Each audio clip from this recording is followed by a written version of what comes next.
മുഹമ്മദ് റിയാസിന്റെ ഒരു Facebook post. വളഞ്ഞിട്ടടിച്ചോളൂ, പക്ഷേ സംഘപരിവാറിന് മുന്നിൽ കുമ്പിടില്ല, അവസാന ശ്വാസം വരെയും പോരാടും.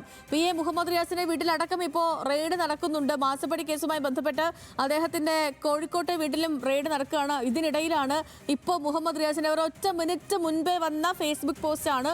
വളഞ്ഞിട്ടടിച്ചോളൂ, പക്ഷേ സംഘപരിവാറിന് മുന്നിൽ കുമ്പിടില്ല, അവസാന ശ്വാസം വരെയും പോരാടുമെന്നാണ് ഈ ഘട്ടത്തിൽ PA മുഹമ്മദ് റിയാസ് പറഞ്ഞിരിക്കുന്നത്. റഹീമെ, തുടർന്നോളൂ.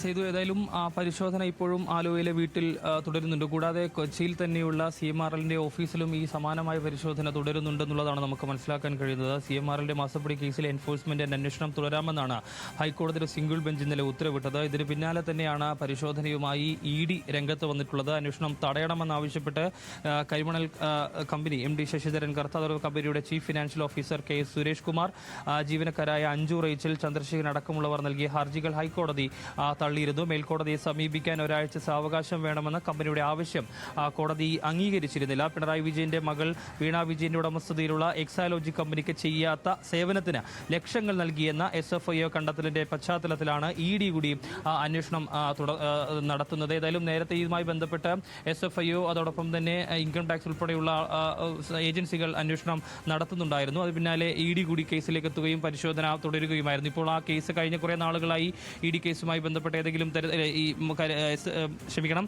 ഈ കേസുമായി ബന്ധപ്പെട്ട ഏതെങ്കിലും തരത്തിലുള്ള നീക്കം ഇവരുടെ ഭാഗത്ത് നിന്ന് ഉണ്ടായിരുന്നില്ല. ഇപ്പോൾ വീണ്ടും, അതായത് ലോക്കൽ പോലീസിനെ പോലും അറിയിക്കാതെ 10 ഇടങ്ങളിൽ ഇത്തരത്തിൽ പരിശോധനയുമായി ED രംഗത്ത് വരികയായിരുന്നു. ആ പരിശോധനയാണ് ഇപ്പോൾ വിവിധ ഇടങ്ങളിൽ തുടരുന്നത്. ആലുവയിലെ കർത്തയുടെ വീട്ടിനുള്ളിൽ ഇപ്പോഴും ഉദ്യോഗസ്ഥരുണ്ട്. അവരിപ്പോഴും പരിശോധന തുടരുന്നു എന്നുള്ളതാണ് നമുക്ക് മനസ്സിലാക്കാൻ കഴിയുന്നത്. ഏതെങ്കിലും തരത്തിലുള്ള ഏതെങ്കിലും രേഖകളോ മറ്റോ കണ്ടെടുത്തോ എന്നുള്ള കാര്യത്തിൽ ഇതുവരെ നമുക്ക് വ്യക്തത ലഭിച്ചിട്ടില്ല. ഇനിയിപ്പോൾ ഏതാണ്ട് ഉദ്യോഗസ്ഥർ അകത്ത് കഴിഞ്ഞ ഏതാണ്ട് ഒരു 2 മണിക്കൂറായി തുടങ്ങിയ പരിശോധന ഇപ്പോഴും പരിശോധന അതേപടി തന്നെ തുടരുന്നു എന്നുള്ളതാണ്. സുരക്ഷാ ഉദ്യോഗസ്ഥരടക്കം പുറത്തുണ്ട്.